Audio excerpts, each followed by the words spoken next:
Oh my God, I'm so wet.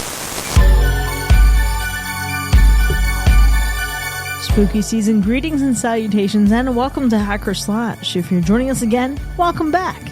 There is someone walking behind you. If this is your first time listening, welcome to the party. We are a horror movie review podcast dedicated to telling you whether a movie is a hack, a total joke, a waste of time, or a slash. Totally killer, pun intended. We believe horror is for everyone, and as such, we're rating these movies with the perspective we've gained from our varying walks of life and the flavors of fear we fancy most. My name is Chris, I'm your friendly neighborhood slasher enthusiast, and this week I'm joined by the Superfly Space Guy, Mac. When else are you going to see a dick that big? The classic horror connoisseur, Sean. I doubted if a shot of Stacy Kobayashi's camel toe was going to make it in there. The paranormal paramour, Binks. Look, if you ever have to come to my funeral, bring me a PSP or something. That way I'll have something to do. And the Scream Queen, Paris. I just want to make sure that we look our best for all those kids that died that night who will never get a graduation. This week we're exploring the next installment of a franchise built on the inescapable, relentless march of death. Stick around for our B-side at the end of this episode where we talk about why people have a fear of roller coasters and what crazy roller coasters are out there that you can go ride right now. These are usually a perk for our patrons and Apple Podcast subscribers, but our B-sides are free sides all the way through Halloween. 3 years after its sequel released and traumatized audiences with trucks hauling logs, this franchise returned with its third installment, continuing its exploration of fate and death's design. The story follows Wendy Christensen and her friends as they board a roller coaster for what should be a fun night out. But when Wendy has a terrifying premonition of the ride ending in disaster, she and a group of classmates manage to escape the crash before it happens. What they don't realize, however, is death isn't done with them yet, and their escape sets off a deadly chain of events as each survivor faces a gruesome fate. The film was developed with DVD interactivity in mind, giving viewers the ability to actually alter key moments in its story. And while the film was initially considered for a 3D release, the format was ultimately deemed too costly, though the film retained its distinct, high-stakes spectacle. Now, production was completed in January 2006, just days before its release in February, and it quickly earned praise for its inventive death sequences and thrilling premise. This week, we're talking about Final Destination 3. Who's seen this one before? I have seen up through number 4, The Final Destination, which I distinctly remember watching in a theater. I think the rest of the series leading up, though, was probably rented from Blockbuster. Thank God this wasn't a 3D movie. I just don't like 3D movies. I feel like that would have just killed the whole vibe. Should have made you watch My Bloody Valentine 3D or Jaws 3D. I'm just not into it. I did see this one when it first came out in 2006, though, but I honestly don't think I've seen it since 2006. I may have somewhere, but I really can't recall a time outside of seeing it when it first came out. And it's not that the Final Destination franchise is bad by any means, but it's not a franchise that's like amongst my top, and I don't go to it often. I'm not trying to say anything bad about the franchise. It's just not a group of movies that I often say, I want to go watch this. Well, you know what I mean? That's completely fair, Sean, because we last visited this franchise in 2020. Yeah. While we generally liked that one, I know Paris and I both slashed Final Destination 2, somehow this franchise has not emerged in the annual catalog. It had to have been waiting for me. That's the reality of the situation. It had to have been waiting for me because this is actually one of my favorite horror franchises. Thank you, Binks. I've seen this franchise from start to finish multiple times. So much so that this time around, coincidentally, my old boss from when I was working at a previous institution, good friend of mine, she doesn't like horror movies, but she loves Final Destination. Mm-hmm. So she texts me one day and says, how would you feel about us doing a Final Destination marathon? Wake up early in the morning, we do all 5. And I said, Stephanie, that's a brilliant idea. And I'll tell you why. Because we're actually recording this episode later on. So let's fucking do it. And that's what we did. And I have done that so many times. And I've loved it every single time. Nothing hits like watching Final Destination from start to finish with the slew of kills that happen. What's that I hear? Is that the sound of a Paris and Binks Final Destination marathon watch-along episode? Oh. This is a woman who is speaking sense. Binks is the only person who has spoken truth here tonight. Honestly, Sean, I think it says more about you than it does about the Final Destination franchise. Oh. This is an incredible franchise, one of the greatest of all time that even horror fans and non-horror fans alike can enjoy. And there is not a bad Final Destination movie. It's just, what are you looking for today? All right. I couldn't have said it better. Yeah. I enjoyed this movie when I first saw it, and I've seen it several times. I remember within the Final Destination franchise, ranking the original pretty high, this one right beneath it, then 2, then 4, then so on and so forth. But it's been a while since I actually watched this one. I bought the whole collection last year. So I was very pleased and also very tempted to just watch the whole fucking franchise today. Watching this again, I was struck by a very odd realization.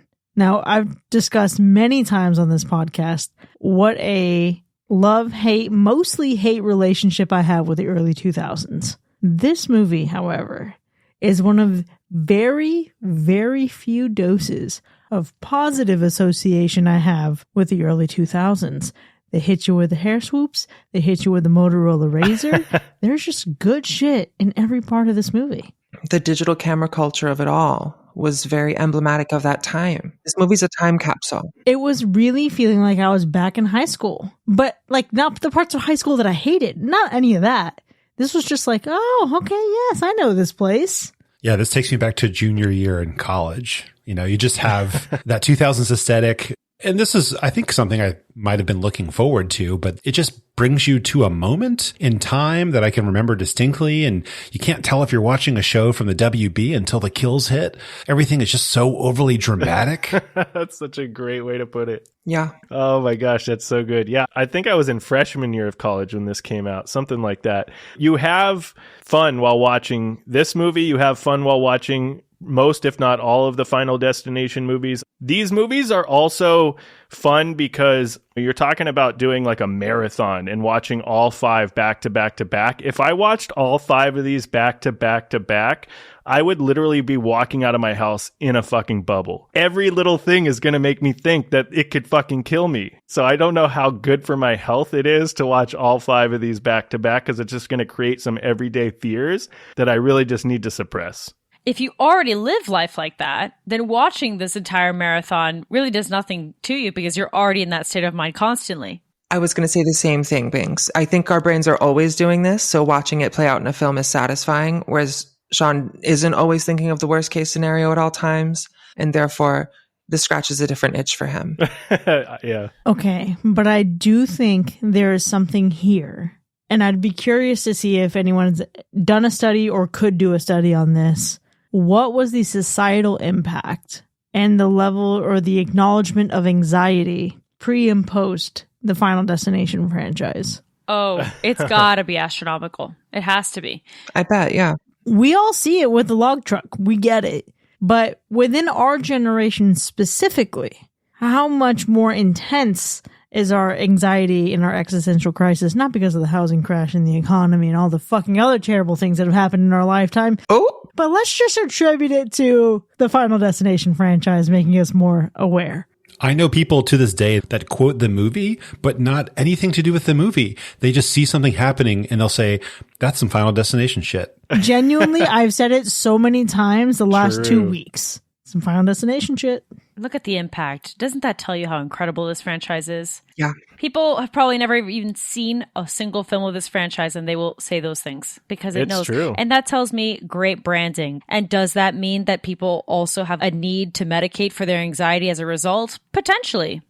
Big pharma. I definitely think this movie contributed to my way of thoughts. Even now, like we're in the spooky season, right? I'm decorating my house for Halloween. In a month or so, I'm going to be decorating my house for Christmas. And I just think to myself, every time I get on this ladder to get up to the top peak of my house to hang some lights, I'm like, what could happen? I don't know. I could slip off the ladder. I can get my foot caught up in a strand of lights. The strand of lights can basically fling me through the window. A shard of glass can slit my throat. I could just die just like that. I don't know.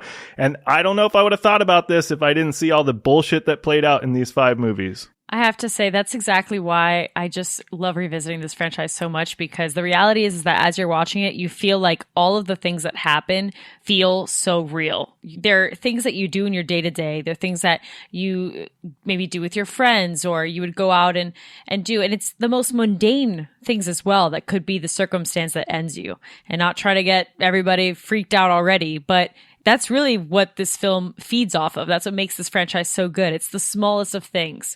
Moving a pair of scissors from one corner to the next could be what ends you.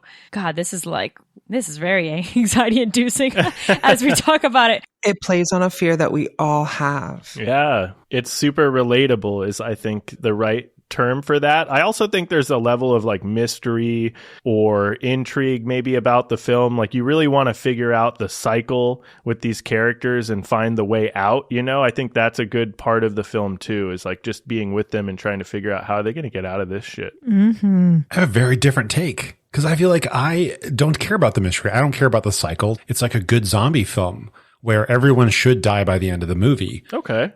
And so I'm watching this not giving a crap who survives. It's like everyone's going to go. I just want to see how they go out and in which order. You know, actually, the order doesn't really count that much in my book. But, you know, I will say, you guys mentioned a binge. I did binge 3 of these films. So I did 1, 2, and 3 back to back. I didn't keep going because I didn't plan well enough to get it all done in time to watch 4 and 5. But surprisingly enough, I will say they had a really consistent feel when it comes to things like the story. Most of the time when you watch something in a binge, especially when it's kind of the same type of recipe, you get a bit bored. But you're watching this and everything's just over the top to me. That's why it doesn't inspire like stress for me. I'm watching it. It's not realistic. Especially the emotional displays we get are not realistic, where we should care about things and we're not. And we're caring about other things way too much. It's just, I don't know. That's the take that I have from it. It doesn't make me like concerned that a ladder's going to fall and somehow trigger a chain reaction, like, you know, Rube Goldberg style, and I'm going to end up tripping down a manhole or something. But it's just me. You're the enigma. I don't know. Maybe ignorance is really just bliss. It could be. I mean, good for you, Mac. I thought of all these things before these movies put them out. Like, these are all thoughts I've had. Absolutely. The anxiety is showing.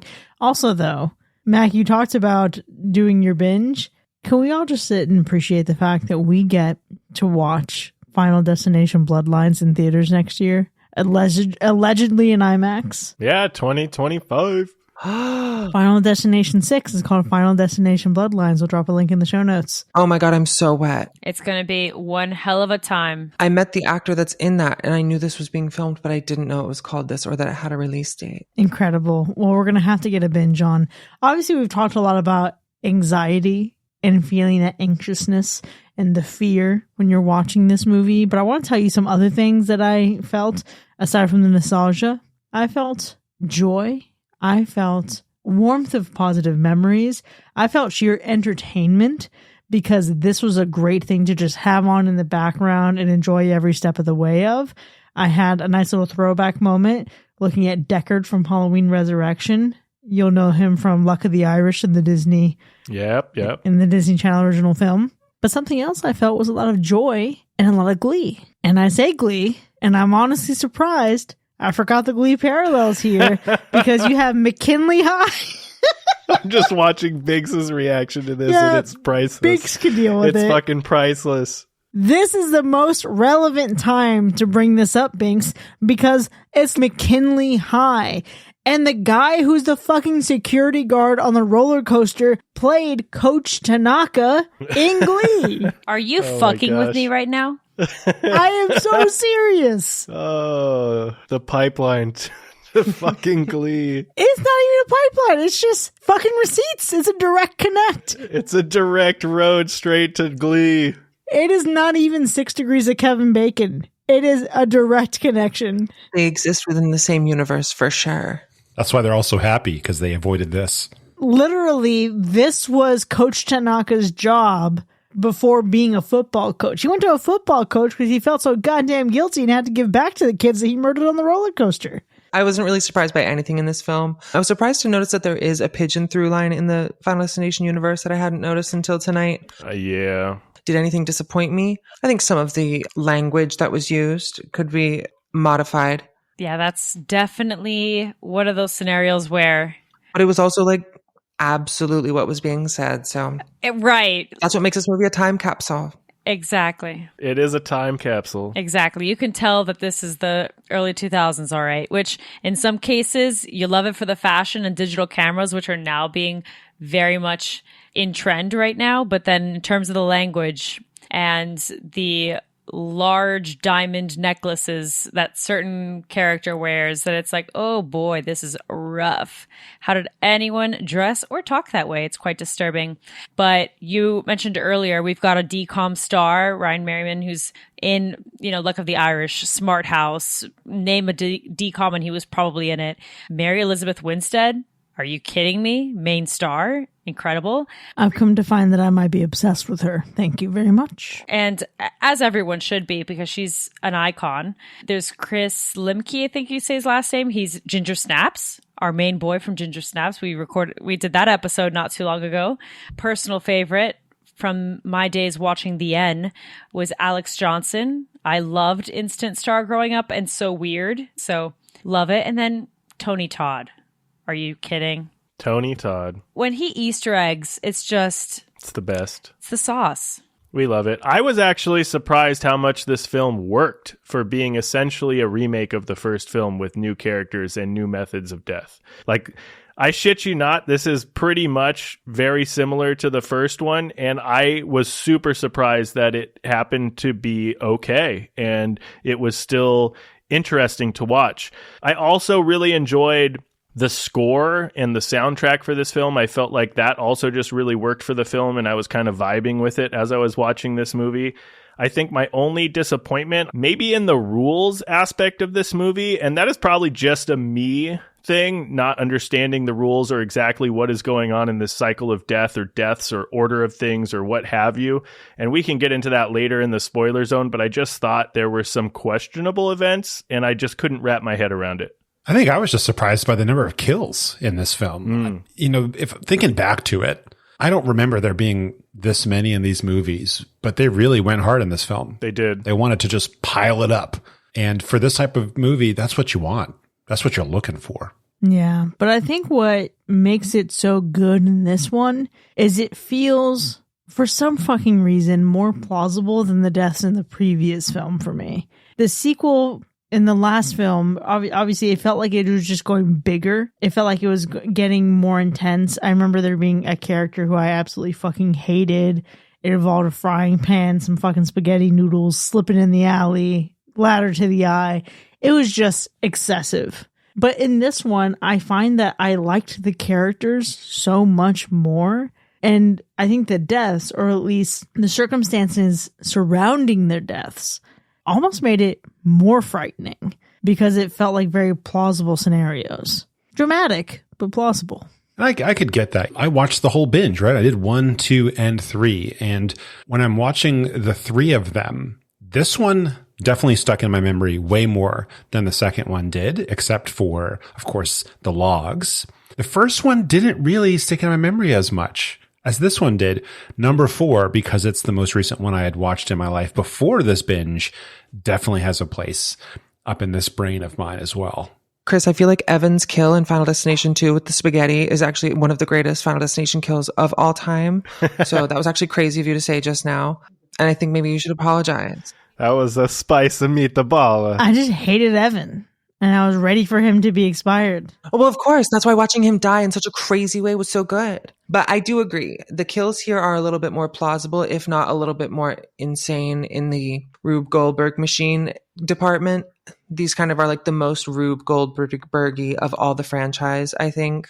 So many things like rolling off of shelves and like landing on a flip of a switch and then a door is closed and a plug is pulled. Like so much of that going on in these ones more so than the others, which I don't hate, but it is really elaborate in a way that I can't help but find satisfying. Honestly, everything in the hardware store just makes me feel Like the time I fell through my roof and thinking about how close that was to a Final Destination moment.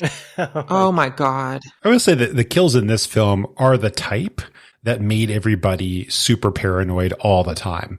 Anytime somebody watches one of these movies, they walk out and they look at everything differently. I remember walking out of the theater with a friend watching number 4, and she was freaked out by like a parking light, like street lights that are in the parking lot. And she's like, oh my God, I thought that was moving. I thought it was going to fall on me.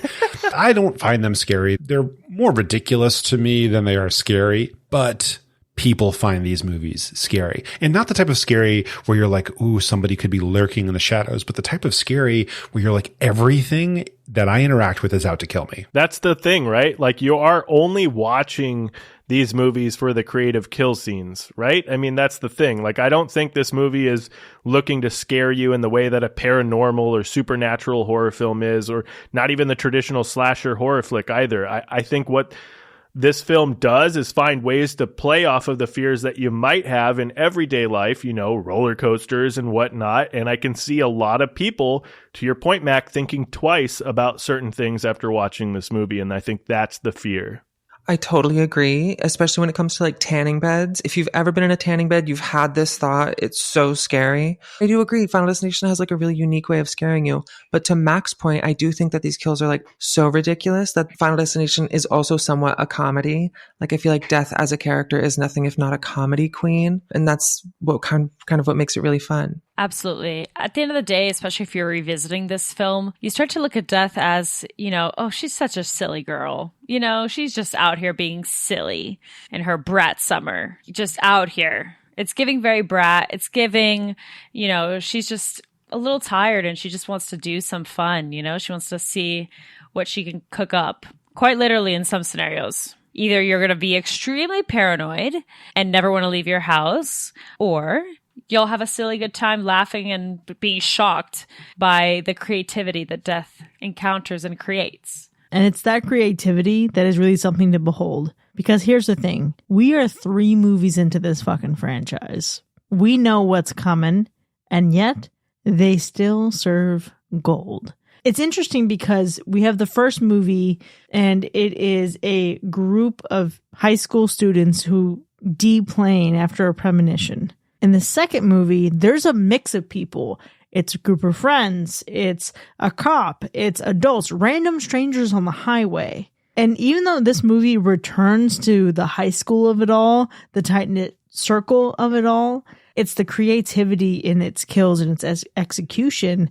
And although it's not really following different rules, it manages to tell different stories. And honestly, the kills are what you fucking stick around for in this franchise. So as long as they feel fresh, it's going to feel original. Yeah, I think that's the thing, because, I said it earlier, this movie is basically a remake of the first Final Destination film, so from that standpoint, it's not super original, but I don't think that it works against the film at the same time. Exactly what you just said, Chris, right? If you're going to give us some good creative kills, some different characters, different storylines within those characters, it just ends up working as long as you can deliver on those key essential things. So it's pretty much the exact same formula as the first film, but the slight changes that this one made and the creative kills still managed to keep me entertained throughout its runtime. Yeah, because the formula works. It's a really good formula. It's so refillable. It's so rewatchable. I can't wait to rate this movie. It sounds like we're going to be on the right side of history tonight, everyone. Thank God. At the end of the day, the impact of this franchise cannot be debated. It is sound, it is true, it is fact. And at the end of the day, whether the lore or the execution makes sense, if certain things are just so silly, if the acting is trash, that none of that matters. What matters is that this film is a quick watch. It's something to throw on. Either you're here watching the kills or you're not. But one thing is true, it's original enough for me to capture a wide range of audiences, because this is not something that maybe only is exclusive to horror fans. It's something that everyone can watch, that everyone knows and can consume and appreciate. And even if you kind of like a psychological thriller of it all, you got something to take away from here. You can get the lore part, like how are you going to cheat death? If you just like gore and silliness and the camp, you're going to enjoy the kills. If you love little romances, sometimes some of these films, including this one, certainly has some odd romance plots, but they're there. They sure are. There's a little bit of everything for everyone. What's nice here is that this feels like a Final Destination film from start to finish. And if it had any other ending, it would not be aptly named. I think it earns its title by the ending alone. 1000% it does. And it's actually something that in retrospect, I've been reminded of even in modern media. I'm not going to spoil the series, and I'm also not going to spoil the end of this movie. But you out there, if you have seen both this and Invincible, you know exactly what I'm talking about, because holy shit is it brutal. Damn. It's a nice little Venn diagram of media. I like that a lot. Yeah, I think the ending still sort of delivers a similar fate to the first one as well. I still enjoyed the ending, though. I liked how the movie, even at the very end, just kind of fades to black and all you're left with is the sound of what's happening. I thought that was a really nice touch. There was an original ending to this movie that didn't pan out due to some complications, but if they had been able to pull it off, it would have been kind of cool. I would have liked to see that, but it is what it is. Yeah, I feel like this ending, although really good, I sometimes question the character decisions that led them to this point. And sometimes when we get these time jumps or these epilogues, I struggle with them because it seems like at that point you have to then throw away a little bit of the lore or the likelihood of that being the case. So we'll get into it more in the spoiler zone for sure so that we don't reveal it. But sometimes these endings are what makes me think like, oh, yeah, that's why this isn't necessarily like the most outstanding, well, to some people, not the most outstanding piece of written work ever. To me, I think it's just one hell of a movie. I rate all of these movies like 5 stars most of the time because I'm like, I'm fucking here for this always, despite whether I agree that the ending makes any sense at all. At that point, I just throw that bit away. But for others, right, that are probably here for the plot, here for the lore, these endings sometimes don't really track. I think about it like when you eat a chicken wing, if somebody was like, you know, the plot and the rules, they're all kind of loose. Well, it's like, well, you don't eat the bone of the chicken wing. You just eat the chicken part. You know what I mean? Don't eat the bone. Don't pay attention to the plot. Don't eat the bone. Don't care about the acting. We also need to get to the rating of this film. Now, before we actually score it, Sean, how would you describe the gore score? You know, I feel like this one might be the goriest of all the Final Destinations thus far. It's up there because we get some great gore that doesn't always look great, but it's awesome nonetheless. With all the blood, guts, and cranial impalements that we get, this movie is definitely getting a high gore score. I think it deserves that because there are enough moments, albeit quick, but brutal, and I think it's enough to get a high gore score. And what about the animal report? Listen, Final Destination, death in particular, they don't love pigeons. They really, really, really don't. I believe there's a rat that also gets a beating as well, gets a little killing. So this time it wasn't just the pigeons, it was also a rat. Well, let's go ahead and get into our ratings. Final Destination 3 from 2006. Was it a hack or a slash? I think I'll go first. I specifically requested to be on this episode so that I can tilt the scales onto the correct side of history when I say that all Final Destination movies are good. Everyone is a slash. This is a Final Destination movie, therefore a slash. The formula is so refillable. It's so rewatchable. You can do this forever and it will still be entertaining. I can't really imagine a world where they run out of possible things to do. And I do think we need to get back to like a more frequent cadence with the release of these films. I'm so glad that there's one coming out next year. As far as my personal ranking of this one inside the franchise, I would say this might be my second or third favorite. Obviously, 2 is the superior Final Destination film. Fight me if you think otherwise. And that's my slash. You know, I think it's interesting. I think Final Destination 3 is an underrated film in this franchise. I think if you look at just overall reviews, it's a mixed bag, right? There's a lot of people that really don't like this movie. There's a lot of people that do like this movie. And I think most fans of this franchise would agree that this is an underrated film in the franchise. It doesn't have the best acting, but some of the characters still find a way to make the movie fun, even if you're just making fun of them. Some of the effects, including in the kills and the gore, are not the best visually. And that's mostly due to like some snippets of CGI because the practical effects look fucking great in this movie. The level of gore in this one was amped up enough for this to be one of the more brutal and gut splattering sequels in the franchise. I loved the story as I did the first one, and the overall story didn't really change in essence. I enjoyed the kill scenes and especially the methods of death in this one. You really felt them. It was a popcorn eating, slap your buddy or partner on the couch next to you kind of kill experience for a few of these kills, which I think is always really fun. Final Destination 3 is not a perfect film by any means. It has its flaws. It's not the most original film, but it was far better than it had any right to be. So while you may want to skip death, I wouldn't skip this one because it's a slash. Beautifully said, Sean. I'm loving where this is going. So let me just go ahead and jump in. It's obvious that I think that this is a slash. When it comes down to it, have we seen a franchise like this ever since its debut? We haven't. We really haven't. They took a concept playing off of our natural fears and our paranoia, and then made it a comedy, and then made it a horror film, and then made it a drama, and made it a nostalgia factor, so many things. And so when we take that, and then we look at each individual film, and we say, okay, this is the third installment, and it's still fucking good. There are kills here that rival kills from the first film, that rival kills from the second in terms of impact, that people will think about. A roller coaster being the main, moment, right? The main plot of this film.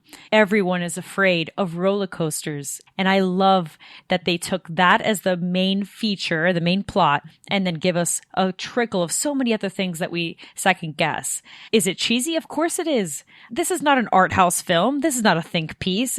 I love your chicken wing analogy, Paris, because you're so right. Like, you're not here you're not going to eat the bone. And so it's so very much the truth in terms of Final Destination. But you're going to have one hell of a good time. And you can sit with your friends that don't like horror films, maybe don't consume that kind of media, and watch this and have a blast, and then leave wherever you're watching paranoid that maybe the next time you go to Orlando or a theme park that you might not make it. And that's not probably good for ticket sales for them, but whatever, so be it. So it's obvious that to me, I think this is a slash. I agree with Paris. All the movies are a slash, but trust me, when we get there, I'll be reiterating the same thought. I love the chicken still going on this far into the ratings. It's a good analogy for real. You don't eat the bone. It's so good. It's really a good analogy. It's because it's true. Let's keep it going. I think a lot of horror movies are like chicken nuggets, and there's nothing wrong with chicken nuggets. Some of them are more like drumsticks. Every now and then you need that. This whole franchise, honestly, is flats. This is like getting a 24 pack or however you quantify them, and it's all flats, and you're so excited, and the sauce is tasty, and you have a beer or two and you're feeling good, just crushing some flats. Okay. The movies are ridiculous. Absolutely ridiculous. Thank goodness this started back when it did. Back in the 2000s, these were staples, 100% pulp entertainment made for the young adult crowd. But to be honest, the whole franchise is ridiculous enough that some people might hack it, but there's something just entertaining enough here that you have to recognize that it's pretty killer. Maybe it's the nostalgia that we're all feeling. I don't know, but it doesn't feel right giving this anything less than a slash. Incredible. Really, if things were simpler, I would get away with saying that there are two types of people in the world: those who binge Final Destination and those who binge Saw as their early to mid 2000s franchises of choice. I know there are people who love both because they're here for the gore, but this is what I wish Saw could have been for me. Just hours of brutality that you can sit back and watch and really enjoy. This franchise, while you can't say grade A quality and people are going to think, oh, it's like the best shit ever, this is just rock solid. I encourage you to try to find a way to poke holes into this because it executes so well exactly what it's trying to do. And it manages to be fun, even though it's absolutely fucked up and horrific. For a movie to be able to impact your psyche so much that you have elevated levels of anxiety watching it in every part of the franchise, I think that is a testament to its quality. And I've really been trying to place this because I don't find this to be a spooky season film. But I think for me, it's because subconsciously, this belongs at high school graduation time, with the first movie and this movie occurring right before graduation or like some kind of graduation trip. So I think I'm going to pencil this in my calendar as an annual franchise binge. And I think that alone tells you this movie is a slash. And with that, Final Destination 3 has earned a universal slash, but there's a lot more to discuss when we get back from our break. If you've already seen this before, what would you rate it? Please let us know. You can join that conversation for free in our Discord server. You can find the link to do so in our show notes. But if you haven't seen it yet, you can follow the other link in our show notes to see where you can watch it right now. And we return from our break, we'll dive deep into the spoiler zone territory and unpack this ridiculous body count. We'll see you in a bit.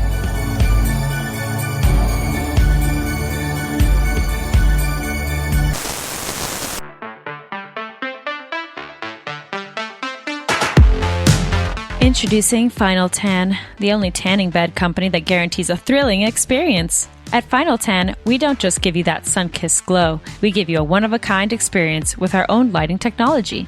Our state-of-the-art tanning beds feature the patented Final Destination 3 technology designed to make you question every life decision as soon as that lid closes. Will you get the perfect bronze, or will it be lights out? Only one way to find out. With Final Tan, every visit feels like the ultimate challenge. We've even taken extra precautions to ensure our beds are mostly fireproof, so you don't have to worry about burning unless you like that kind of thing. Just remember, it's always important to stay calm when the dial gets stuck or the heat cranks up to scorching, because if anything goes wrong, it's definitely your fault for skipping out on those safety instructions. Final Tan, where you'll either leave looking like a golden goddess or with a newfound respect for UV rays and fate. Final Tan is not responsible for existential dread, sudden realizations about mortality, or irrational fear of tanning beds. The Final Tan, Final Destination 3 technology, has not yet been approved by the FDA. Final Tan. Because sometimes it's not just a tan, it's a destiny.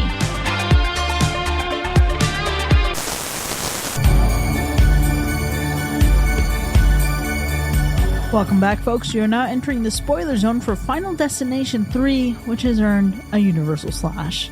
Now we have a lot to unpack here, but before we get into the specifics of our ratings, let's go through those kills. What would a Final Destination film be without kills? You know, luckily this is a Final Destination film and we have a solid 36 kills in this movie. Wow. I know. We get a plethora of fun, new, creative kills to experience in this one. Everything from being cut in half to getting your head obliterated like it was a cherry tomato being smashed between two fucking fingers. But I gotta know, which of Death's designs or methods were your favorites? Okay, I'm not going to jump in first because I think this is one of those movies where I just want to talk about all the deaths. I know. But I cannot wait for us to unpack the tanning bed, Frankie Cheeks, but then also the Sultan with Lewis. Yeah. Can I say that's my fave? Just straight out the gate. The gym one? The gym one. It's so good because they don't oftentimes go as deep as they do here with a red herring. A lot of times they'll like give you a little bit of a fake out. This one was like a full on fake out. And then the dude took himself out and that was brilliant. And it was just such an immediate smush of the brain. But what was great is that entire scene was comedy, right? That was like all a joke. Oh yeah. And with the F the Bruins, loved it. The whole thing was just a good laugh. What the fuck is a Bruin anyway? That scene was so tense, and again the anxiety was building in it because it was ratcheting up the tension with every pump, every yell, all of his teammates pitching in too. You see the fucking swords, and obviously, you know, Mac, you mentioned it's a fake out, but they do have a hand because they do sever the cable that keeps his head from being squished, and yet here we are. Hey, yeah, it all happens for a reason. Ultimately, at the end of the day, toxic masculinity is what killed him, and I'm here for all that. Testosterone levels in that gym. It was just through the roof. It's a Planet Fitness on steroids, and it gets me every single time. I was detransitioning watching that scene. Oh my God, I'm dead. But, of course, the other extremely famous one, which forgive me that we're just going to jump right into it because I have to. It's the tanning bed scene. We must. The tanning bed scene is one of the most famous scenes in the entire franchise for several fucking reasons. One of them being, fuck a tanning bed at that point. Never. I personally would never go to a tanning bed after seeing all that, especially with the entire scene showing you of all the things that needed to have happened in order for that to get fucked. It's insane. Does anyone go to a tanning bed without thinking about this movie anymore? No, it's impossible. If you've seen it and you've been in a tanning bed since, it's all you're thinking about the whole time. But seriously, we talked about this death scene in I Still Know What You Did Last Summer. And honestly, move over I Still Know What You Did Last Summer, because this is how you get trapped in a tanning bed. It's also one of the most absurd ways to die. Like, the amount of shit that had to go down for this to happen, including this fucking shelf 2x4 falling somehow perfectly to lock both of these fucking tanning beds together, is fucking crazy. But it's not as absurd as the fact that these two fucking girls did not figure to try to move this piece of wood. Yeah, you know, they're so hot and they're cooking. They were cooking. Yeah, bubbling and boil. Pretty tough. And also, let's give them a slight bit of a benefit of the doubt where even if they were to push a little bit of the wood, I don't know if it would have been long enough to remove itself from the latch entirely. I also want to say that this is also just one of the best cinematic shots of all time, right? Like, the fact that they're both, from an aerial perspective, in the tanning beds, screaming on fire, and then the next shot immediately after is their graves. Absolutely incredible. Perfect. An incredible transition.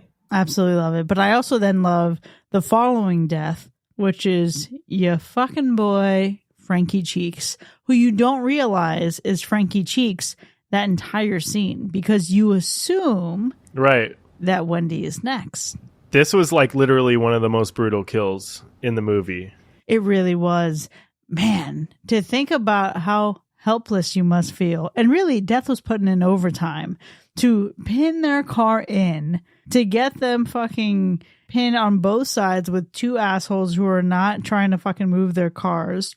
Having such a hill, it reminded me of like the streets of San Francisco and just the momentum that has to carry when a car gets away from you. Fucking terrifying. Yeah. Thankfully, they got out of the windshield. But having that fan just break through your skull and rip through your fucking brains and just obliterate you, like, that's insane. And just the aftermath shot was gnarly to look at. The aftermath was terrible. And then the fan, or really his head, just fucking coming back for that one last little jump scare. Yeah, I forgot about that part. It's funny that you bring up San Francisco, because I actually was just there not too long ago. And I also thought of this kill when I was there, thinking of those hills, because it's that impression of losing control of a car. What if it runs into the drive-thru? And I understand that this particular kill is maybe one of the least likely to occur. Well, I know that all of them are, but you know what I'm trying to mean, right? Like, especially being from Miami, it's not like we have hills where this is probably going to happen in this particular way, but it's just very jarring. Aside from the fact that Frankie Cheeks is so fucking obnoxious. He's such an obnoxious character. Move over, Rice-A-Roni. This is the real San Francisco treat. Frankie Cheeks. Frankie Cheeks. On a patty. He's just so gross. And he was like licking his necklace throughout the film too. It was just the weirdest thing. He was a dirty little pervert. I do think Aaron's death was also pretty wild. Just the whole nail gun to the back of the head and the amount of like... Oh my God, that's such a good one. Right? Just seeing the nail gun just go up, and just seeing the nails poke through the other side of her face. Like, oh, that was wild. Through her face and then through her arm. It was so dramatic and such a great representation of the pose she had in the picture. That's crazy. Again, Death being a silly girl, because she's obviously a rocker girl, you know, the aesthetic. And then she gets hit by a nail gun, and I'm thinking like 9 Inch Nails, you know, like that's her usual jam. Love it. Oh, wow. We're different. You thought 9 Inch Nails, which makes sense. I thought, nailed it. Terrible. I acknowledge that. Oh, my God. Okay, but can anyone tell me why Perry's death was literally just the ripoff of The Omen? Was it not? With the flagpole. Yeah. The one that got flagpoled, impaled into the ground, it was the exact same kill. The exact same shot, exact same kill. Well, if it ain't broke. I guess that's true. Let's see it. We like a good impalement. While we're talking about the fair, though, Ian getting taken out in such a lame way. I mean, it was cool. Like, we get smushed, we get crushed. That's great. But I feel like it wasn't explosive enough for Ian, you know? I don't know, man. I really loved his death. He gets squished after talking all that shit, and then he's just severed in half with his limp little fucking middle finger, still trying to say something to the world. Fuck you, He was dude. delivering a Farouja Balk monologue and then died. Yeah. No. Maybe it's because I expect pink mist, for many characters. That's how obliterated I want them. Honestly, though, so he's kind of like the girl that we get in the first movie who's talking all that shit and walks backwards into traffic and gets hit by a bus. He's talking all this shit, then gets the kill that you get at the end of Final Destination where the guy gets fucking taken out by a sign. I mean, listen, the guy had to go. One of the rules is if you talk shit, it bumps you up on the list. And that's true in every installment. There it is. It's true. Death is petty enough. Death does not like other petty people. This is fact. This is certified. Crazy. I do like the meat grinder at the end with the train, like getting smushed up between a train and a wall. Yeah. That was hardcore. That sucked. That just does not feel good. I'm sure there was so much just like getting annihilated by something in this movie. Like completely just like you're either ripped in half, your head is smashed into little bitty pieces, your body's just fucking destroyed. Like there was some gnarly shit in this movie. It was wild. A train wheel just like coming right at you. It's just relentless. Mm-hmm. And again, for all of you out there who have seen Invincible, that train scene, fucking horrific. And I also really love the fact that we have the same clues or Easter eggs for Death's design still hold true at the end of the movie. For example, with Kevin, his photo was his face kind of being overexposed and blown up. Right. And then you have that light flickering when he's smashed against the subway's glass, and then he's eventually fucking ripped out of the subway and just completely demolished. It shows that Death's design had all this planned all along. It felt to me in that moment like we see the upgrade. Because let's take Alex, for example. From the first film, he doesn't die the way he dies on the plane. He's written off screen as in a fucking brick randomly falls and hits his head.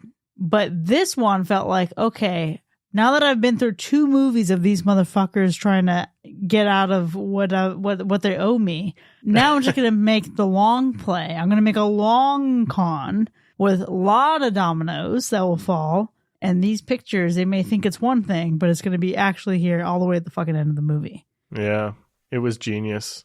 And it's almost like you trying to stop this is going to cause them anyway. So in reality, you're helping me. It's like an episode of That's So Raven. You try to save the situation, then you end up misbehaving. Yeah, it begs a few different questions here. One, Mary Elizabeth Winstead seems convinced that Wendy is either not dead or is just open to interpretation. In my heart of hearts, I'd like to think that she somehow made it off that train. Part 2, Frankie Cheeks is not on the roller coaster.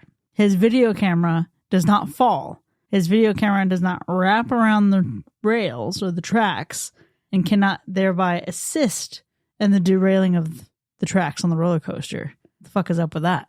That is called a plot hole, and it is gaping in this film. But again, I say, just don't eat the bone. There we go. There it is.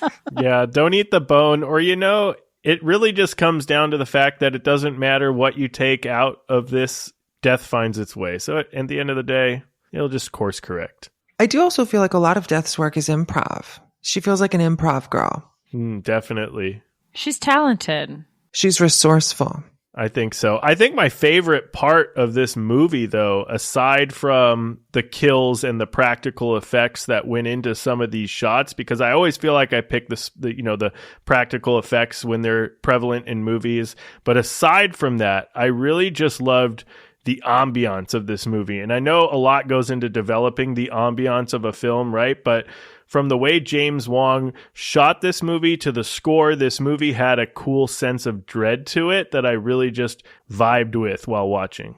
I like that. It's interesting. This film has a lot of things that happened in the early to late 2000s that I absolutely despise in almost every other film, but for some reason here they work. The death scenes are like a perfect example of that. We get 10,000 cuts per death scene, right? But for some reason, it helps like effectively deliver the sense of chaos. And you're watching it, it's amping up the pressure and amping up the stress and the tension.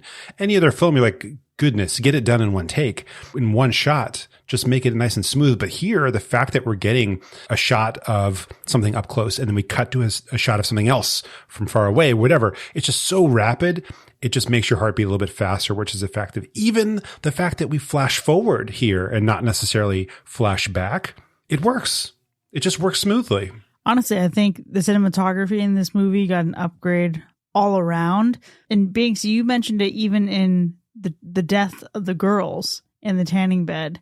To have an aerial shot cut and overhead from screaming in a casket to still about to be buried under the ground, honestly, it's comedic gold, but it's such great symmetry. And I can really, really appreciate that. But I'm also going to point out, this is just maybe the, mid-30s-year-old fucking individual at this point in me.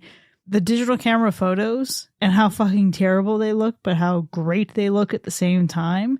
Because we all suffered through terrible quality photos in the early 2000s. But to see it so come together so well in this happenstance, I have blurred faces. We have the girls in the fucking lens flare, to allude to their death in the tanning bed.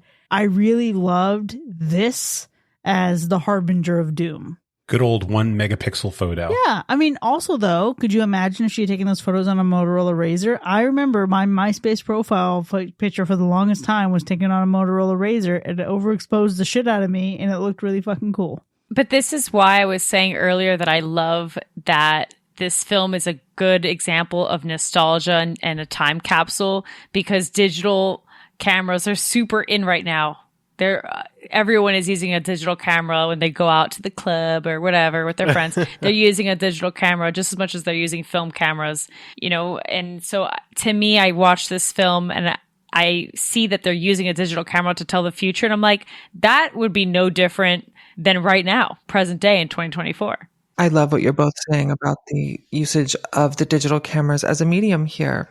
Mm-hmm. So you're saying that the digital cameras would be age appropriate in Final Destination Bloodlines. Unless they're using like TikTok, Ugh. I don't know, TikToks to tell a premonition or something else, which, God. Your For You page is predicting how you're going to die. Oh, my God. Your algorithm. Yeah, there you go. I built this For You page brick by brick. The seemingly random videos you come across. I like how 25 years apart, and it's suddenly once again cool to have Nokias and separate digital cameras and iPod Classics and all sorts of other cool things when we have been operating with one device for the last 20 years.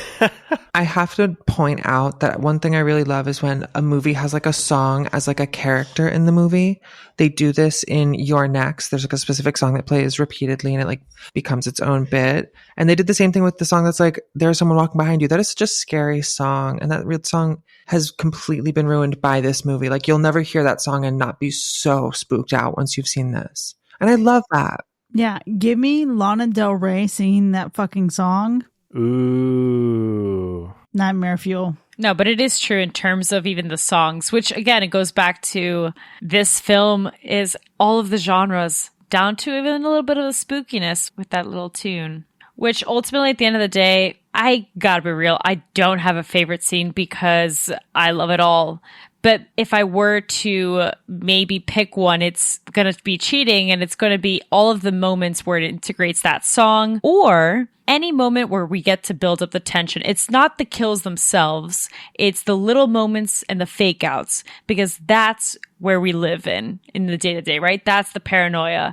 When you almost, got hurt, or maybe for me, I go up the stairs and I might have tripped and I'm like, oh, fuck, I almost fell down these stairs and it would have been the end of me. I think of those moments, and that's what resonates with me. And Final Destination not only integrates the craziest ways that you could die, but it integrates all of the things that could have led you to die that you don't think about as well. See, this is exactly why I love the scene that is basically Death's trophy case, and that's the subway. Because Wendy walks on and she sees signs everywhere. Before we even get to the music, there are advertisements and signs directly connected to people's deaths. And then Famously the sign, you can't escape death and taxes. I fucking love that scene so much because, again, the anti-Saw parallel at the end of every fucking Saw movie is a long, exhausting flashback of, yep, this is what you missed the whole time, except you totally fucking saw it the whole time. And this was like, if you want to view paradise, simply look around and view it. That's what it felt like. It felt like That's so wild. Willy Wonka. That's so wild. yeah, let's walk into the trophy room and see little Easter eggs and touches of how everyone else went down while you realize that I was always coming for you, bitch.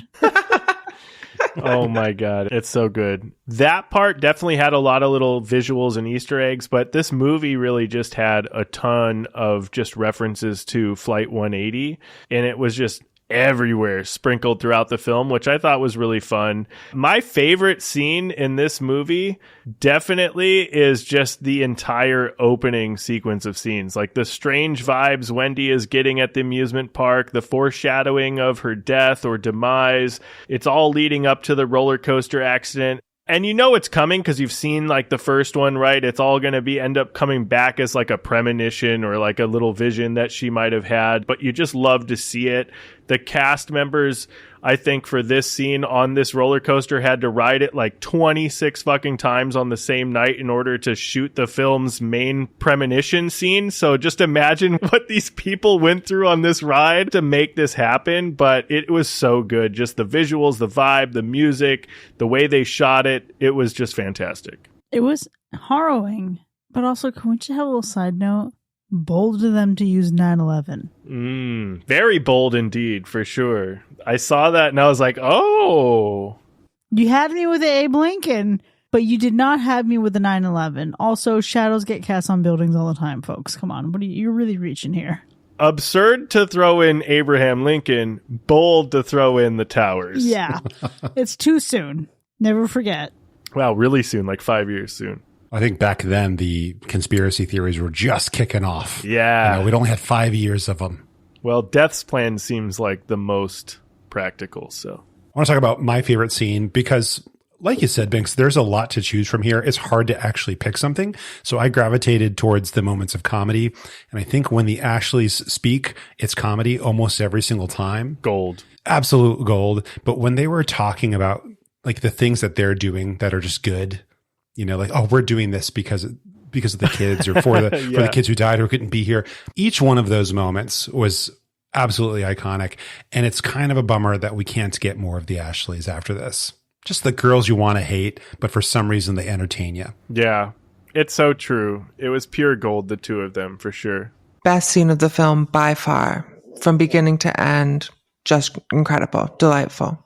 Paris, it reminded me of something you used to often say on the podcast, and it was just giving straight up dumb bitchery. Dumb bitchery, it's debauchery. This is the first time we've had full or partial nudity in these movies, though. Oh, is it? Wow.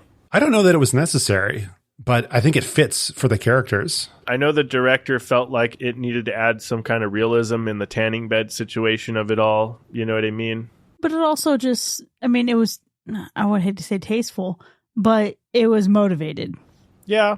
It wasn't someone just stripping down to strip down. Yeah, it wasn't distasteful, you know what I mean? And from what I read about the production of the movie is that they really tried to accommodate for sure. Like they black curtained like the entire set. Only the director and like one other person was allowed in there. Like it was like very like for them to make them feel comfortable, which is good. There were a lot of other, I feel like, just well-developed characters here. You know, Sean, you mentioned the beginning of the movie, the opening scene. And I think if you look back to the two previous films, they do a lot of work in those openers to kind of set the stage for who's going to be in the film and who they are as characters and what their dynamics are between each other. And this is no exception. I haven't rewatched part 4 and I haven't even seen part 5 yet. So I'm not sure if that continues or not, but I think it's just so effective. And the opening scenes are kind of long if you think about it. There's a lot that goes into them, but right from the get-go, you just get a good feel for who's involved in this story. What kind of people are they? Who do I actually like and who do I already dislike? Yeah, that's a really great point. But it also does something, well, at least it tries to do this. Kevin starts off looking like every bit a douchebag, And I imagine losing your girlfriend and your best friend would really put a damper on all of that. Obviously, you might go through things, you might change. I was here for the maybe subtle realization that he's not as much of an idiot as he's painted out to be in the beginning with the things that he quotes. But did we need the romantic tension between them? Thank you. Let's get into it, because here's where I say, okay, there's a little bit of romance in these films that sometimes just does not make sense. This is culprit number one, because, buddy, you were about to propose to this girl's best friend, your girlfriend. Her boyfriend died, your best friend. You know what I mean? Like, this is that kind of little situation going on. Why was there tension there? Why was there romantic tension? Not necessary. Do you guys want to hear the craziest reason? Those two actors were dating. Ooh. They dated. Their chemistry, which is so bad on film, encouraged them to take the relationship further after production. They dated for a while after this movie. Oh my God. Isn't that shocking? Because I was like, there's nothing there. That's hilarious. Well, she ended up with Obi-Wan, so all is made well in the end. Yeah, I was going to say, and then who she ended up marrying that's crazy. She went from a DCOM star to one of the most famous actors of all time. Ewan McGregor. Yeah, and that's why she's incredible. That's a little disturbing, though, in reality, because on paper, boy, it just does not translate. It doesn't make a single bit of sense. Now, I will say, Julie, on the other hand, like as a sister, is just about the most annoying bitch I have seen on film in a while. Like, I can't stand that girl. And granted, how often do we see this? Like that sister dynamic, it makes sense, right? But to cause such a fight over a bracelet, please exit stage right. Realistic? I know. And maybe it's because I have an older brother. I don't have sisters. So maybe that's the other part to it too. But my sisters never fought, but I do know that to be very true and realistic of sisters. Sounds dreadful. Yeah, I think the sister dynamic or the chemistry between the actors playing the sisters was one of the more realistic acting that we had in this movie, because I think overall the acting in this movie just isn't great. And I don't think it needs to be, so I'm not trying to really bash on the movie for that. But I don't think if you're going into this movie that you should expect to have some like really great acting happening, because there are some lines that are said that aren't even fully believable the way that they're saying them. But I do think at the same time the characters are relatable. They do a good job at making a lot of these characters relatable. You might not relate to them as like, this is you, but you may relate to them in the way that like, I know somebody that was like that when I went to high school or something like that. And I think of like just some of the dumb stuff that happens. I think there's that scene in the Home Depot looking place that they're walking through when Ian is like flickering the lights at the end of the hallway. I mean, that's some dumb shit that I would have done in a Home Depot if I had the chance to do that with a group of friends. You know what I mean? So I think it has that going for him. But overall, acting is not super great, but the characters are super relatable. Ian is definitely one of those characters. Everyone knows that cynic, emo boy who's a pain in the ass from high school. Everyone knows the one. Okay, so as far as characters go, can we talk about our main bitch? As far as acting goes, she's one of the worst perpetrators, in my opinion. She's supposed to be our final girl who takes over the incredible role of Clear Rivers from the first two films, and she is no Clear Rivers. She is a huge downgrade as far as like performance. Do I care if she lives or dies? No. And she didn't, sorry, spoiler, didn't live. And I'm fine with that. Do you know what I mean? It wasn't somebody where I was like, oh, Clear's back. It was like, oh, where's Clear? And like, who are you? Because you're not carrying the movie. I felt like that character was so wooden and so flat. Her entire thing was like, I'm a control freak. I just want to control everything. And I was like, that's not a personality. That's just one thing. Here's my philosophy on her, though. She's like a Virgo gone wrong, like she's the typical type A profile that just seems like you continue to give us a bad rap. I will say, however, that I do appreciate that this film takes the main character and flips it into someone who actually doesn't believe what's going on and has to be convinced initially of the pattern of death. And it's really Kevin that's trying to convince her versus the main character trying to convince everybody else. Like there's a bit of that eventually, right? But right from the start, she doesn't want to believe that this is going on, which I can give the film credit for it. I appreciate. But it is also ironic that the most famous actor in this film is her, and her performance is just like Mac was saying earlier, right? Like, it's just not outstanding. You know, I wasn't even the least bit bothered by her. I thought she was just fine. Agreed. That's a majority of the people in the film. They're just fine. It's, they're getting the job done. But for those, Binks, I know you mentioned Tony Todd earlier in the episode, but for those maybe watching this movie and trying to figure out where you can see Tony Todd, you're probably not going to see Tony Todd because Tony Todd is in this movie, but he plays the voice of the devil at the entrance of the roller coaster for Devil's Flight. And I think he also does the voice for like the announcement in the subway at the end of the film, like this is the end of the line or whatever. For sure. So he's still there. He really pulled a Jamie Lee Curtis in Halloween 3 Season of the Witch, where technically Laurie Strode's not in that movie, but Jamie Lee Curtis did supply her voice for an announcement in the town. There's also a lot of references to presidential assassinations in this film for some reason. You get the Abraham Lincoln one, right, with the photo and like the line going through his head or whatever, and that's cool. But we also get the name McKinley, which is obviously a character. It's the name of the high school. That references William McKinley, who was assassinated. And then you have the subway stations, Booth and Oswald. The map in the subway shows Ruby Drive, 63rd, I think, in Heidel station. Oswald used the name Alec J. Heidel, and Heidel was killed by Jack Ruby. So, like, there's all these crazy presidential assassination connections that they're throwing in there, which I thought was super fun. Let me tell you what I didn't love, though. That motherfucker McKinley. Ian McKinley can just go on now, I know, Binks, you referenced, we all know the cynical emo sad boy, but also, fuck that emo sad boy. He wasn't even the least bit entertaining. There are moments when, he tries to give some layers of depth and he's, really lamenting the death of these innocent women who've done nothing to anyone and now they're gone. They don't even make it to 18. He's like, yeah, sure, that's a statement that we can all get behind, but fuck you. You're just so obnoxious while you say it. It's not that you're wrong. It's that you're a douche. He looks like he smelled bad. Oh, yeah.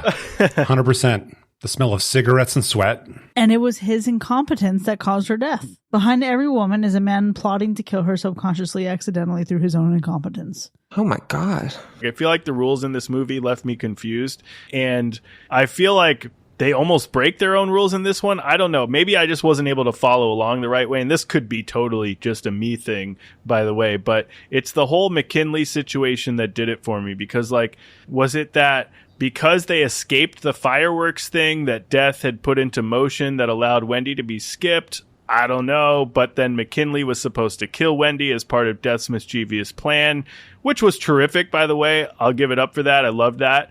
The use of McKinley in Death's plan. But I don't know. So did killing McKinley save Wendy? Because now it felt like Death killed McKinley instead. I don't know. I think it's just me probably because this chain of killing got too jumbled for me. Okay, here's what I propose we do. Patreon bonus content. We whip out a freeform board. We get thumbnails of all the characters. We go by their original death. And we map this shit out. Let's figure it out. Let's map it out. We need the help of the listeners. So do you prefer the rule breaking in this film or the rule breaking in Final Destination 2? Yeah. Because it seems like if you make rules, you're just going to break them. The rules are meant to be broken. I just had a hard time following this one where I don't feel like I had a hard time following in Final Destination 2. See, I interpreted it a different way. Okay. I think about the rules and the rule breaking as completely moot points. The only rule is that everyone's going to die. Okay. That's like the end all be all. Yeah. Yeah, because remember, Death's design proves that she was supposed to die on the subway all along. She died on the tracks in the premonition. She dies on the tracks in the subway. Okay, true. Kevin gets his face overexposed. It wasn't because of the fireworks that were going off in his face and just lit up. It's because of the flashing light and his face being pressed against the glass in the subway. This is true. So really no rules were broken, period. In the end, Death comes out clean. I feel like ultimately this ending just proves that Death and its little time jump thing, it's just Death being silly, and you don't actually know the rules to a science when Death will just decide regardless. So that's what the endings of all these films has just resonated with me. When I questioned the Death design, I'm just like, it doesn't really matter. because death some way somehow will just come up. So yeah, I don't know if necessarily the worst part for me is the flaws in the logic, because in some ways the whole point is that you just never know when your time's going to come, to an extent, even despite the premonitions. No matter how much you can try to control it, it's just not going to happen for you.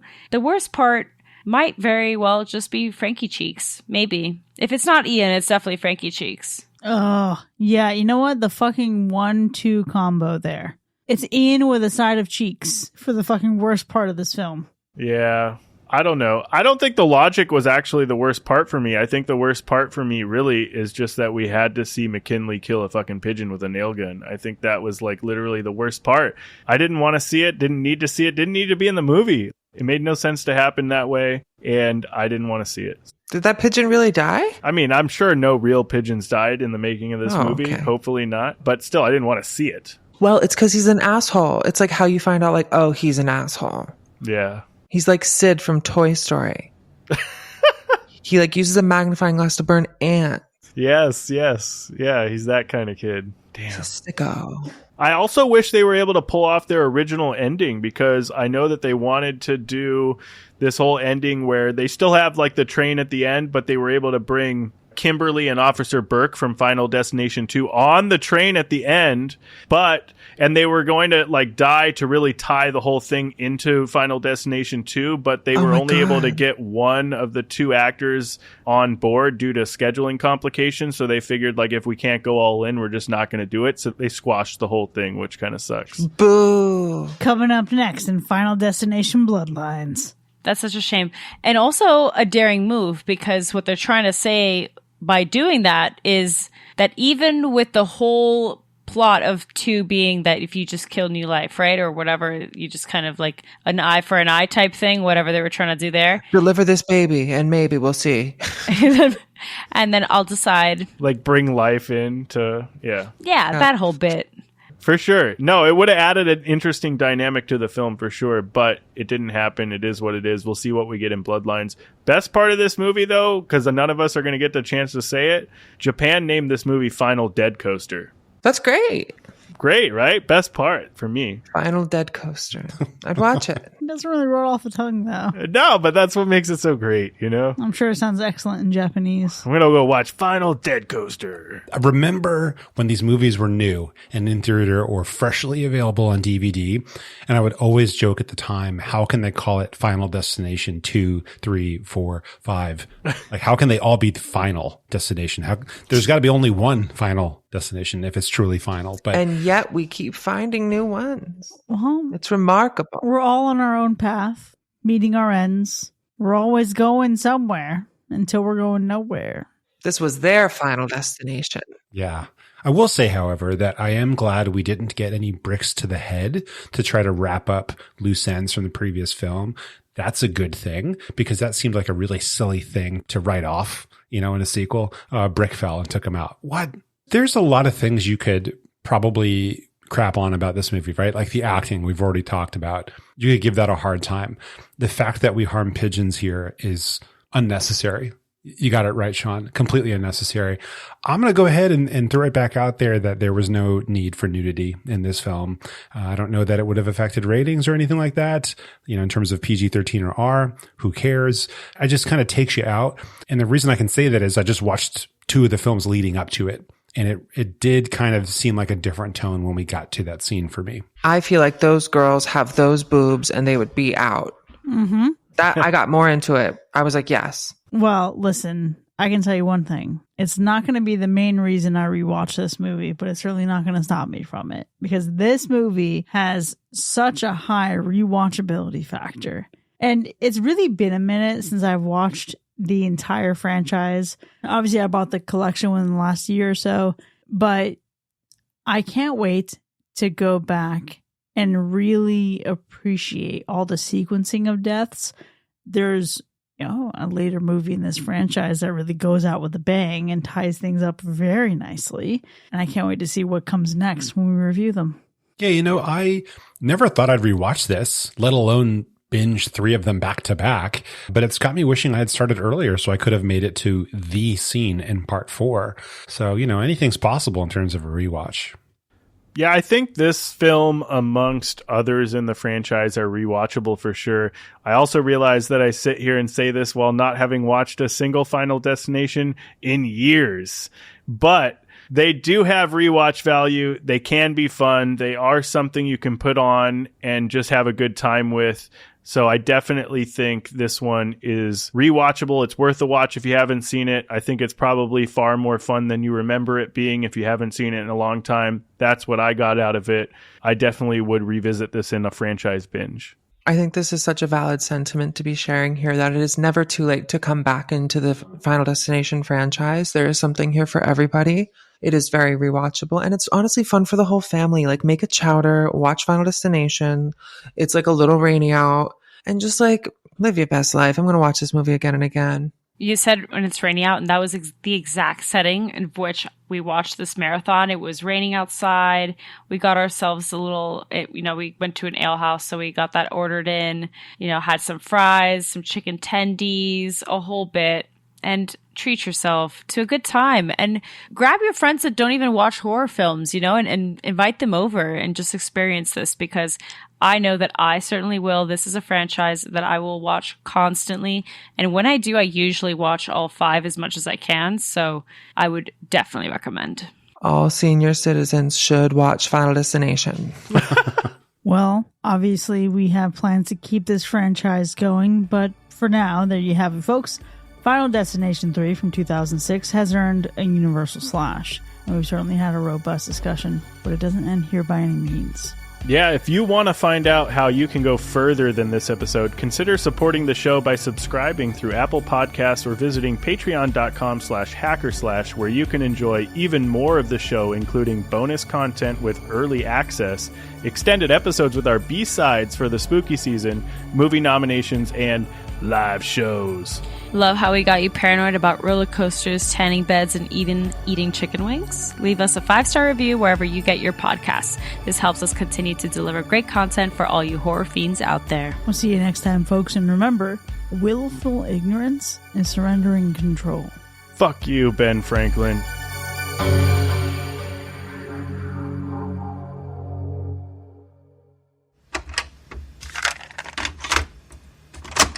Okay, so it is wild to me that we last touched this franchise in 2020. And it was myself, Paris, Ryan, and Alexis. No Mac. Nope. No Mac. No Mac. A real shame. And when we last touched this franchise, we were watching the movie that traumatized Americans everywhere from log trucks. Still to this day. Still to this day. I will not drive behind a truck with logs on it. Still to this day. No one will. Can I tell you guys that I have a top 100 horror films poster in my living room, and Final Destination is on there, but when you scratch it off, the image is the car with the logs. It's not even Final Destination, it's Final Destination 2. Oh my God, I love that. That's awesome. That's how popular it is. So it's referencing the first Final Destination movie, but it's the log truck from the sequel? Deadass, I'm serious. You scratch it and... That's a really good Halloween costume. Perfection. Okay, so the sequel traumatized everyone about fucking log trucks, but I think this one validates fears of roller coasters. Definitely. I mean, if you don't have a subtle fear of roller coasters, one, I'm shocked, but two, let me tell you just a couple stories that I have personally. One is I was maybe 16, 15, something like that. I'm in Disneyland Paris. They have a roller coaster. It's an Indiana Jones ride, I believe. I'm not really into roller coasters, not a huge fan, waiting in line. And we look up and there's empty cars, but cars stuck on the wrong side of the loop. Like they're at the top of the loop, just stuck there. And it was like, nope, no wonder there's a line. We're not doing this ride. We pieced out. So that's story number one. A couple of years further back, have you ever been on those roller coasters they set up for like a local fair or something? Oh, yeah. Super janky. Those rickety ass. And there was definitely a turn where you had to duck your head. Did they tell you at least? No, they did not. And it wasn't like, let everyone know they have to duck their head. It was like an oversight in planning or something. Oh my God. Like it was just too close when they set it up that day, that morning. Yes. And if you were anything over like 5'5", you were like, ooh, okay, that was dangerous. Decapitation station. Right. Like if you're 6'5", you're screwed on that. You're done. You want to lose an ugly 10 pounds fast? They're just like, hey, Jimmy, does this look good? He's like, yeah, they'll just have to duck their heads around that corner, but we should be good. Let's get it going. Exactly. There was a time we were at like a strawberry festival type thing, like you were saying, Mac, and literally we were about to get on this ride called the Zipper that just like flings you in little baskets around in circles. The Zipper. And then this large metal piece fell off of it, like right in front of the attendant and us. And we were like, oh, what? And she just kicked it to the side and was like, it's fine. And we literally got out of line and we left. It's not fine. No. It's never fine. I was like, that was a huge metal piece, ma'am. I'm so sorry. We can't pretend that didn't just happen. No. That's a spare part right there. Oh my gosh. Absolutely terrible. I grew up with a fear of roller coasters, probably because my first experience with a roller coaster was Roller Coaster Tycoon. And you betcha I was killing everybody on those things. It was like the fucked up version of The Sims, you know? In The Sims, you kill everybody by trapping them in a room, or you put them in a pool and delete the ladder. In Roller Coaster Tycoon, you leave the job half done. And then boom. Yeah, who doesn't let the shit roll off the tracks and see if it can go across the park or whatever? Send them flying. See, I just played Grand Theft Auto like all the rest of us. You know, I didn't have to find ways and nice games of killing people. I just ran around running people over. But do they still? Is that still like a thing that you can do and just like? I don't know. Fuck up all your. I'm gonna look this up. You can buy it. Probably. You can still buy it, but do they probably have safeguards now? That's the question. I don't know. There was one. I think they came out with one last year. I'm sure you still can. Can you still have a murder roller coaster tycoon? Oh, yeah, I do remember that. Murder coaster. If they don't have it integrated into the latest films, then they're just a sellout. Okay? Like, it's a vital piece of a gaming experience to send someone fucking launched. Yeah, that's how we learn. Oh my gosh. You remember Zoo Tycoon? No, I never played that. It's like Roller Coaster Tycoon, but for zoos. Or you make the zoo. Yeah. It's fucking great. Anywho. I was never much of a tycoon, but Chris, do you remember the last time we were on a roller coaster at Halloween Horror Nights? Yes, I absolutely do. And I remember because I hadn't been on a roller coaster in so long, and it's called the Rock and Roller Coaster. It was the one where you like pick a Fergie song to listen to while you go on the ride. You pick a song. I love that motherfucker. Why did I choose a song knowing, oh yeah, I love this song. It's so great. Bitch, I picked I Will Survive. Oh my God. And I was like, how ironic would it be if I did not survive? I'm tempting fate. That's great. The song choices on that ride are absurd because you could be listening to some like, I was going to say honky donk country song, but in reality, yeah. I mean, you're listening to that while you're going crazy super fast. But yet I say that knowing full well that I use the secret menu. So there's secret songs that you can choose from. There's a way to press. What is this, a Starbucks? Oh, it certainly is. What is this, a Wendy's? You have to press a certain button, on the screen before you start to go up. That will then open up a whole other menu of songs. So they have like a My Chemical Romance song on there. I listen to a Breaking Benjamin song because my emo ass, of course, has to. But there's like a whole other long list of songs that you can choose from that are much better fits for the vibe. Wow. Okay, so Sean, remember this. We need to get the cheat codes from Binks before we go to Halloween Horror Nights this year. Yes. I will make sure that you guys get it.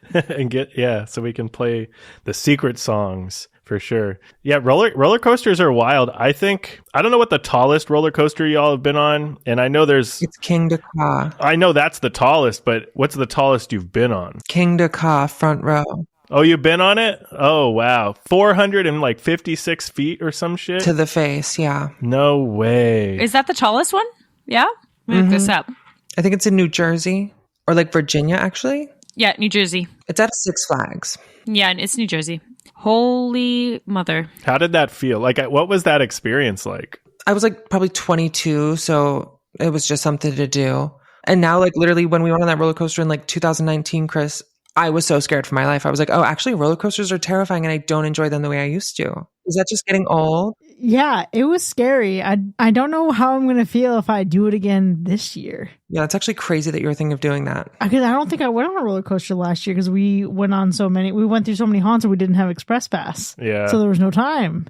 Yeah, this year it might be different, but that's crazy. The highest I've been on is only like 255 feet or something. I think that's like Goliath at Six Flags in Santa Clarita. There's a Six Flags in Santa Clarita? Yeah, Six Flags Magic Mountain. Okay. You know what, though? It's the only one I've been to. And in all seriousness, I can't fuck with Six Flags. This poor woman just passed recently, falling out of a Six Flags roller coaster after she expressed concern and the employee said, "Nah, you're good." Oh my God. Nah, you're good. You're good. Nah, let me out right now. Which Six Flags was this? Texas. Okay. So like the thing that fastens you in was just loose or not locking in or something? Yeah, she expressed concern for not feeling secure in her seat. And then literally flew out of her seat? Mm-hmm. That must have been so scary. You watch this movie and you're like, fuck, that's intense. Yeah. But then to know, like, someone actually, it's just awful. It's really awful. And people do get stuck upside down on roller coasters. Like, these things happen. That is like the fear. Like, just getting stuck upside down just sounds like one of the worst times of all time. Yeah. And here's the thing. So growing up until I was maybe 15, 16 years old, I was deathly afraid of being upside down. I'm talking like if a friend were to just toss me around, or like even when I was in cheerleading, just the idea of being upside down killed me. I would start screaming like crazy. And so I actually ended up getting over that fear when I did get on a roller coaster and my cousins lied to me and said that this one doesn't go upside down. They didn't let me see the roller coaster because then I would have caught on, right? But they lied to me, said that it didn't go upside down. After I rode the roller coaster, I was like, oh, everything was fine. They're like, yeah, well, you just basically went upside down. I hope you know that. It was like one of those like very subtle moments where you went upside down. But I think back on that time where what if that was now I'm being extreme, right? But like, what if that was the one time that I got stuck upside down? Mm-hmm. That's terrifying. My first roller coaster ever was at SeaWorld San Antonio, and it was the Great White. And I had never been on a roller coaster ever. This one, I'm going to say the metrics here. I'm going to give you the specs, but I can guarantee you it's probably fucking nothing. It just felt scary as a child. It's 108 feet tall, an 80-foot drop. It is 2,562 feet long. At 50 miles an hour, you get inverted 5 times, but you're standing up the entire time on the roller coaster. Oh, yeah. You're like buckled in, you're strapped in, buckled in, and your feet are dangling the entire fucking time, and it's 2 minutes long. Oh my God. 2 minutes of just being flung every which way? Yeah. There's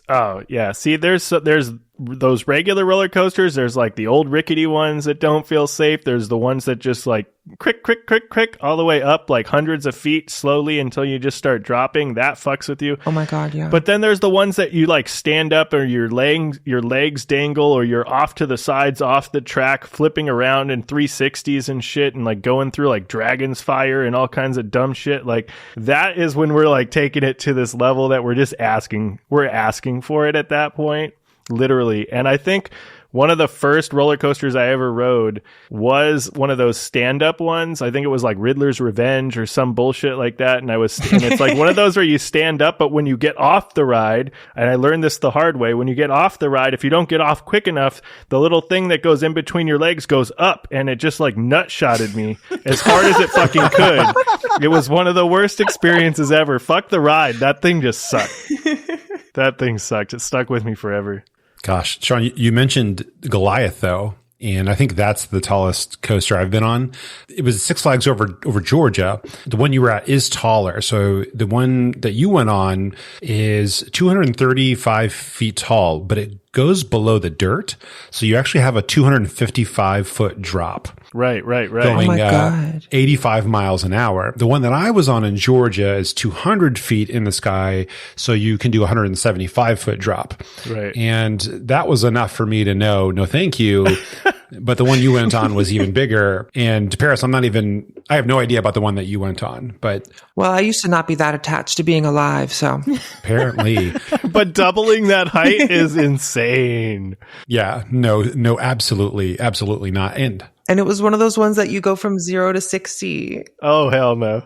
It's the most anxious thing. Like when you're like waiting for it, you're just like, you know, it's like cocked and ready to go. And any second you're just going to, it's so scary, you guys. I want to look up the specs because the one that I went on was 4 Gs. Sean pulled 4.5 Gs. I want to know the Gs that you pulled on that thing. It's probably not that many because it's only like 10 seconds long. Well, it doesn't matter. If it's immediate, you're probably feeling something. I think the Great White was 4.6 Gs. Kingda Ka Gs.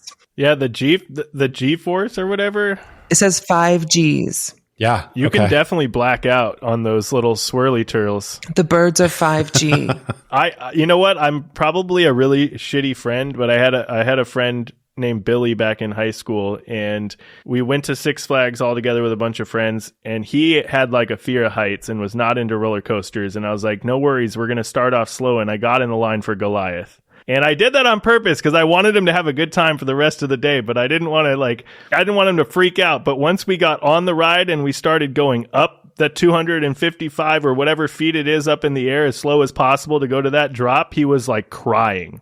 Oh my gosh. I felt so bad. He was crying, but halfway down the drop, he was laughing. So it really worked out in our favor, but I felt really bad. There's such a level of fucking anxiety. I remember, I think I've told this story before. One of the times that I went to, is it Universal Studios that had the Hulk roller coaster? I remember waiting in line. It's either Universal or Islands of Adventure, but I waited in line so fucking long with my siblings.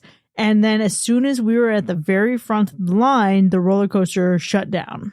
Like something happened, it stopped. We stayed there because we had invested so much time. So we're like, well, fuck it, we're next whenever it starts working. So we wait a while, we get on next. Mind you, I'm afraid of fucking heights. I had never seen the Hulk. So little did I know that there's a quote at the beginning of that where you're going up, you're in a black tunnel, some lights are like kind of flashing, and you hear Eric Banner say, I think it's going to work this time. And I'm like, what the fuck? What do you mean it's going to work this time? Because I had no idea or context that it was the Hulk movie having a quote. I was like, what the fuck am I doing here? Yeah, these are types of these are lines you don't want to hear as you're about to get on a ride. You know what I mean? Fuck that. Quote from a movie or not, just don't have it thrown out into the open just to fuck with you. Because no, it's giving an omen. It's giving Final Destination shit. Exactly. I had a very similar experience on the Hulk, Chris. My cousin used to work there at Universal, and we he was like, okay, this is the first thing we have to do. And I was like, okay, what is this? I've never seen the Hulk. I don't care about the Hulk. I was like, what is this? Why?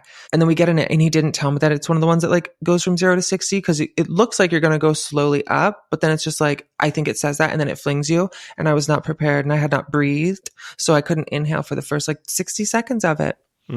It's a traumatic experience, the Hulk. That was like the Superman ride where you have two coasters. Oh, yeah, we getting did the Superman. Yeah, that go from 0 to 100 as quick as possible, and it just shoots you just straight up in the air. I don't know how many feet. It just goes straight up in the air and then straight back down, and it would chase the left and the right. And we used to, I feel like I would not, to your point, Paris, I would not do this shit today just because I'm like, what the fuck was I thinking? But we would go up on this ride, and we would let go of a penny, and the penny would just literally float in the air as we went back down. And I'm just thinking of all the bullshit that could happen, watching these movies back, what if it lands in the tracks? What if it hits somebody in the head? All kinds of shit. But we used to do that all the fucking time. Pigeon. It's crazy how many people drop stuff on major roller coasters. Yeah.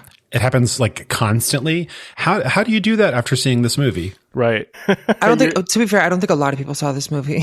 They're going to need to start. But also, after seeing this movie, you're literally telling everybody, put that shit away, put that in your pocket, leave that in the locker, fasten your seatbelt. Absolutely. I was going to say that they also have all these equipment things. You have to do a whole TSA screen check before you get on a roller coaster. At least in Orlando, you have to. Which is good. For sure. Wow. With People reason. in Florida are crazy. I don't remember doing that before the roller coaster we went on, Paris. Yeah, remember we had to put our stuff in that locker, and then it was a whole thing with the lockers. Well, yeah, but I thought that was normal. I just don't remember. Rip Ride Rocket, you definitely have to go through a detector. At Rip Ride Rocket. Rip Ride Rocket. And the Hulk as well. Definitely a detector on there, metal detector on there. A lot of the major ones do now.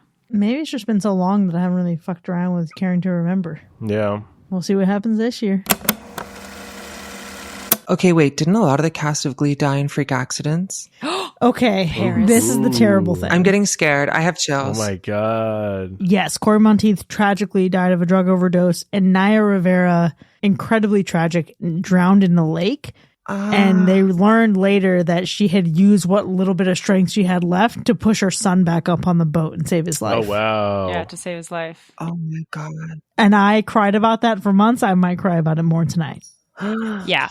Let's also, well, now I look like a dick because as much as I make fun of the fact that Chris is a big Glee fan and always brings it up in the episodes, I did watch Glee and I was very sad when Corey Monteith died. When I'm talking sad, I'm talking like screaming into my pillow crying from how upset I was. So it's very tragic. But my concern now is that since we've created this pipeline here, they died from like obviously all these other circumstances, but this is real eerie. I don't like it, but also, what the fuck? You watched Glee and you never told me? Yeah, bitch, because I don't want to give you that satisfaction. You just clowned me this whole fucking time? It's been years. It's been years. I know. I don't want to give you the satisfaction. I really didn't. I did it for the bit. I have seen Glee. Wow. And the bit is betrayal. The bit is betrayal. It sure is. And I recognize that. I also don't even know when I stopped watching Glee. Probably when he died. I do remember the memorial episode, and then I think I stopped. That was devastating, emotionally raw. I don't blame you for stopping. It wasn't particularly great right before that or right after that. But holy shit. I can't believe you, Binks. I just can't believe we brought this up. That's incredible. That's incredible. It's Coach Tanaka. Honestly, everything in the hardware store just makes me feel like the time I fell through my roof and thinking about how close that was to a Final Destination moment. Oh my God. The most insane things happened to you. Truthfully. Kind of. Because she's like up on a roof. Up on a roof, on a whole other thing with curtains. Damn lesbians and their tools and their roofs. Yeah. Did I ever tell you about the time I almost choked on Bojangles chicken because of the bone? Oh. Chris, I swear, for all that's holy, it's like what is going on? Do we need un despojo? Like, do we need a cleanse? You're falling off of roofs. You ate a chicken bone and choked. Like, what's up? Okay, I told you that in 2005, my family was hexed. We were cursed. Cursed. Not hexed. You have been hexed. Wait, say the year again? 2005? 2005. How long do hexes last? Wait a minute. Oh, I don't know about that. I don't know about all that. Depends on the hex, Sean. The average hex lasts about 17 hours and 54 minutes. I don't know. Well, here's what I'll say about the hex, though, is that I believe, I might need to be fact-checked, I think there is a Final Destination movie every year. No. Well, at that time. No, right?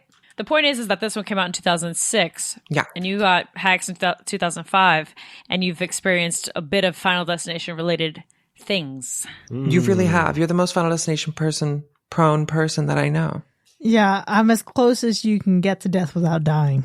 Damn. The answer to my question, by the way, was 3 years. Every 3 years, there was a Final Destination movie. Oh. And we need to get back to that cadence. Well, starting next year. If it's long enough to go in, it's long enough to get out. It's Yes, that is the general consensus. That's the general consensus indeed. Most definitely.